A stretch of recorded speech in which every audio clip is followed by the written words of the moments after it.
Okay, this is my very first cooking video, and today is Sunday. And the only reason I mention that is because brain fart. Growing up, I mentioned this in my last video, but growing up, traditionally on Sundays meant like Sunday dinner. We had Sunday dinner, so it'd be like a big old schmiggle feast. And so yeah, I just keep it like every Sunday I make myself like an extra extravagant meal just for me. Okay, so let's begin. She pull up, hop out, then she swerve. Do your two-step, your little catwalk make it work. As we make our way to the kitchen, let me start off by saying, if you didn't wash your hands before you cook, you need a whooping. Light, that good light. Not really.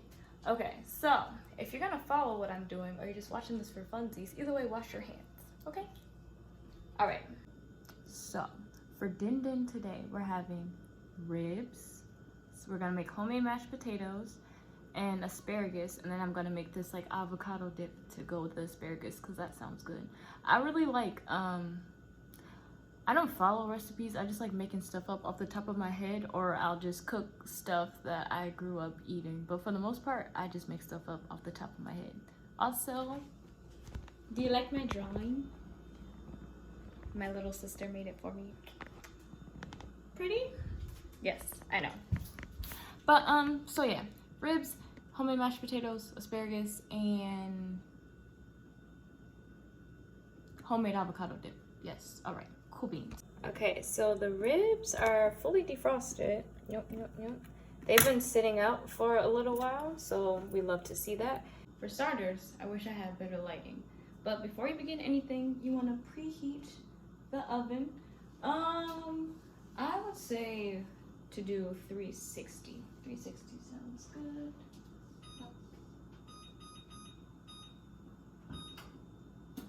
Cool beans. All right. While that's preheating, you're gonna want to get a bowl and fill it up with cold water. Successfully secured the cold water. And for the potatoes, these are literally perfect for mashed potatoes. Oh my gosh. I've never bought them. I don't even remember why I grabbed them. I think it was because they were like the cheapest thing. But what are these? What brand is this? If I could figure out the brand, then I'll like put the name there. But I don't know. I don't know. Okay, but you're gonna want to get your potatoes. Open it up. That's better. Yeah. Okay. Potatoes. Chicka. If I can get it open. And then, since it's literally just me, I'm gonna grab the smallest ones I can find. Potatoes. Okay. Please, for the love of everything, because we're gonna peel it. We're gonna peel the potatoes, but still, for the love of everything, please still wash your potatoes. Like, yeah. Doesn't matter if we're peeling the skin, you still need to, rinse them off. I just rinse them off with cold water. So I'm gonna rinse them, and then I'm gonna peel them, and then I'm gonna plop it in the water bowl. And you don't need to see that because you know how that works. You know what to do. It's fine. Lighting isn't perfect, but it's a little bit better, right? I think so. Anyway, potatoes are in our bowl. Okay. Okay. Okay. The potatoes are in the cold water. The reason it's in cold water is to help with oxidation so it doesn't oxidize as fast. Fun fact in case you didn't know that. So while those are sitting there, I'm actually going to find the pot so I can start boiling it. For me, I like to boil the potatoes for like 35-40 minutes, which is around the same amount of time that I would like cook the ribs. So, but I'm gonna start on this now, start boiling it now, and then I'm gonna cut up the ribs. Okay, so the potatoes are cooking. I put them on medium, and I just finished cutting up the meat into sections and whatnot. And so now it's time to season them. Okay, so when it comes to ribs, these are my favorite seasonings. I like the McCormick brown, can I talk? Brown Sugar and Bourbon by McCormick. And then, where is it? Oh, Smokehouse Maple, also by McCormick. And then the essentials, obviously, garlic powder, and onion powder. And, oh wait, I have one that's already open. I really love this, so like that's why I have two. And then I just got a new Smokehouse Maple, and then a little bit of seasoning salt. And that's literally it. I forgot to mention something my grandma would do all the time. Tell me if y'all do it. But when I put the potatoes in, I also put a pinch of salt. I would always see her do that for like rice and mashed potatoes. Like whenever she was boiling something, she'd put a pinch of salt in there. I honestly do not remember why she said she did that. But tell me if y'all do that too. Because even to this day, I still do it. Like I'll put in a pinch of salt if I'm boiling pasta, if I'm boiling potatoes, if I'm boiling rice. Like, yeah. Let me know. We have the ribs on our foil, and I have it like silver skin side up because what's something that you could do, what's good to do is cut little slits in between the bones so that the meat could breathe and like you can really like get all the flavors in, because like it's not going to penetrate through this layer of fat and skin. So just I'm going to put like a slit here and a slit there and then flip it over, and then we're going to season it. Okay, see what I mean? So we have the slits now, and now, oh, it's stuck. Wow. Okay, so now we can season it. Both sides, people, don't forget to season both sides. Okay, I put the meat on top of this pot so y'all can see it while I season it. But I'm gonna tell y'all what my grandma told me. I remember one time, I'm starting with the garlic powder and onion powder. I remember one time when I was younger, I was helping her season, what was it? It was fried chicken. Yeah. I was helping her season the fried chicken, and she let me do it, and I only put like, I guess not enough. I didn't put enough, basically. And I remember she was like, "Did you season that chicken?" And I said, "Yeah." And then she looked at it and she was like, what did she say? She said like, "That season, it's not like seasoned." Oh my God, I can't talk. She said it wasn't seasoned. And then she was like, "If you don't put some color on that chicken," and so that's a rule of thumb for y'all when y'all are seasoning. Y'all better put some color on it. That's how you know it's seasoned well. If your flour is starting to change a different color, boom, you got it. So that is the lesson of today. Put some color on that food. Oh my God.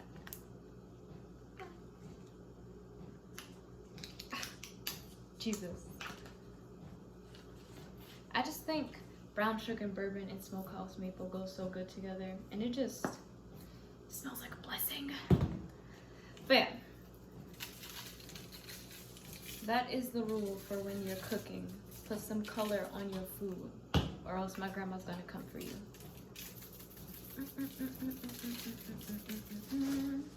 Then just pat it in. And obviously I'm gonna flip it over and do the other side. Let me back you up more. Yeah, so I'm obviously gonna flip it over and do the other side, but here's, let me not do it that way. So here's what our meat is looking like. Make sure you pat it in. Like I said, y'all better have washed your hands. I swear, bro. You getting a whooping if you didn't. But yeah, so this is what it's looking like. Some color on that meat. That's what we love to see. Alright, so, oh my God, I can't do it. Pop this bad boy in the oven. Get in there, or else. Alright, so it's on 360, and we're gonna set the timer.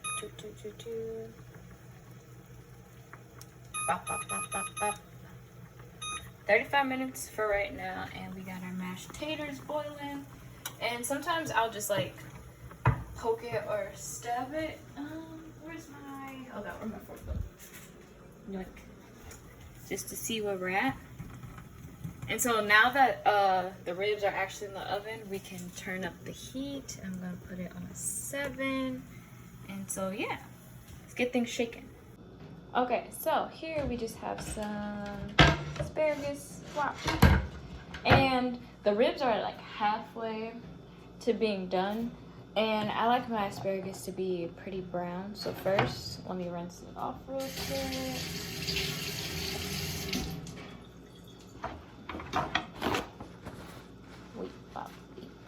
Pat it dry. Success. Okay, so like I was saying, I like my asparagus to be pretty brown.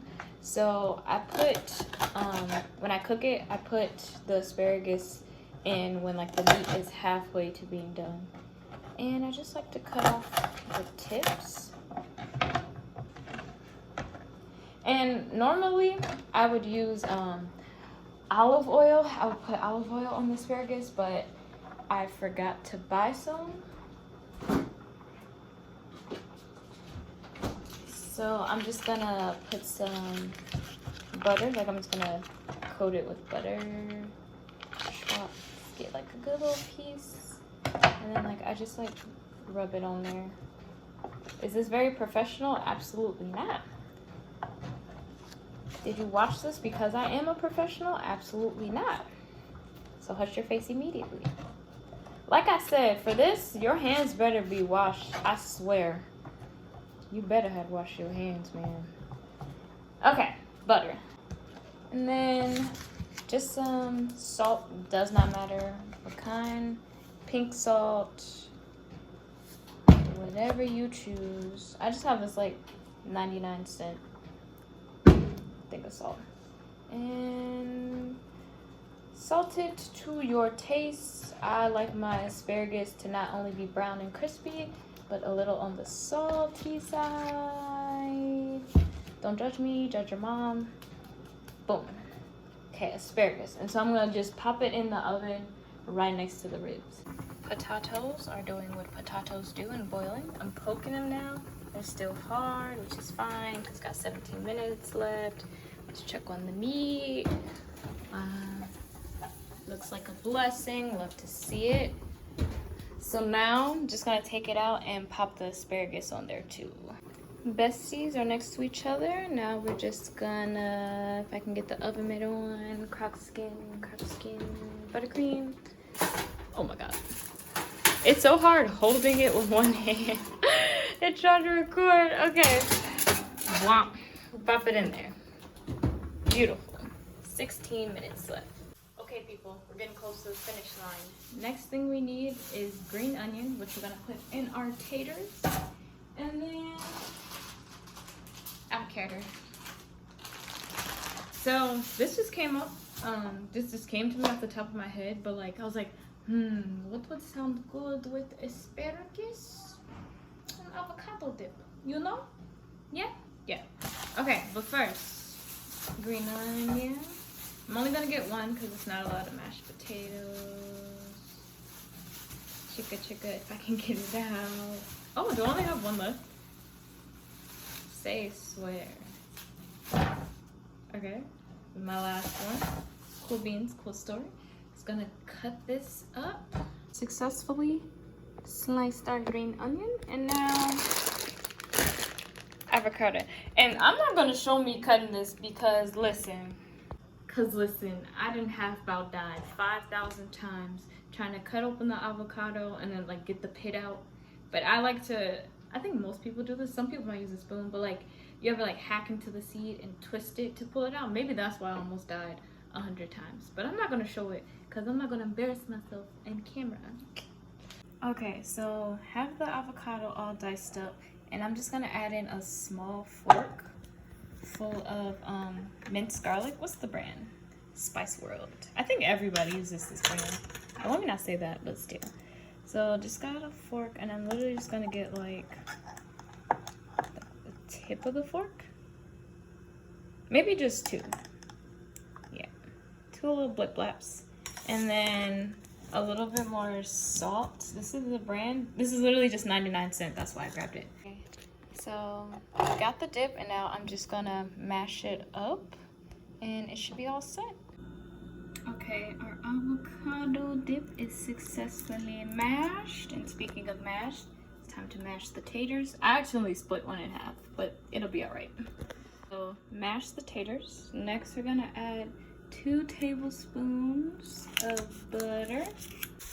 Okay, 2 tablespoons of butter, and now we can add in our onion. Sprinkle, sprinkle, dash. And then we're just gonna mix that all up.